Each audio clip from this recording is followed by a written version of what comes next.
এখন আমরা যেটা দেখছি বর্তমানে আমরা আফগানিস্তান বাংলাদেশকে হারাতে পারছি না। এর থেকে লজ্জার কিছু নেই। আমরা যদি আজকে ভুটানের সাথে খেলি বা নেপালের সাথে খেলি, আমরা জানি না রেজাল্টটা কি হবে। একটা দৈরত অপেক্ষা করতো যে সঞ্জয় সেন বনাম ওয়েস্টউড, এইটা কেমন উপভোগ করতে? আমি এনজয় করতাম, কারণ আমি একটু বিদেশি দেখলে একটু বেশি জ্বলে উঠি।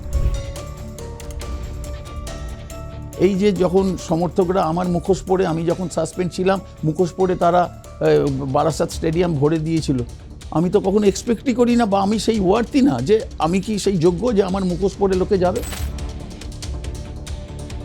কোচেদের জীবন ক্ষণস্থায়ী। সারা পৃথিবীতে দেখো আর্নে স্লট ব্যালেন্স আছে। এখন যে লিভারপুলের এই আজকে যে নয়, কালকে হয়তো চলে যাবে, কারণ গত বছর ইংলিশ প্রিমিয়ার লিগ যে দলটা চ্যাম্পিয়ন হয়েছে, সেই দলটা 6-7টা ম্যাচ হেরে সেই কোচের আজকে কি পরিণতি।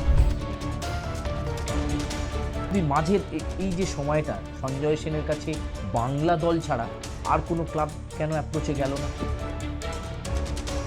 তারা আসছে, ভারতবর্ষ একটা উর্বর জায়গা, এইখানে তারা জেনে গেছে যে আমি একজনকে চলে এলেই হলো, বিদেশি হলেই হলো, আর এবং স্পেন হলে তো কথাই নেই, তাহলে অটোমেটিক মানে চয়েস হয়ে যাবে।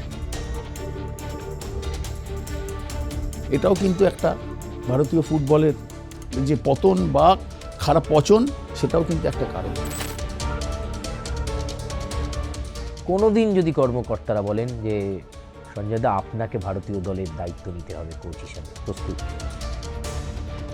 বা আর্জেন্টিনা না জিতলে আমার ছেলে খেত না একদিন দুদিন, এবং আমার ওয়াইফেরও একটা টেনশন বেড়ে যেত। তো আমি ঠাকুরকে ডাকতাম যেন বার্সেলোনা জেতে বা আর্জেন্টিনা জেতে। আমরা কবে ফুটবলে বিশ্বকাপ খেলবো? দেখুন শুনবো তোমায় সোমবার রাত 9টায়।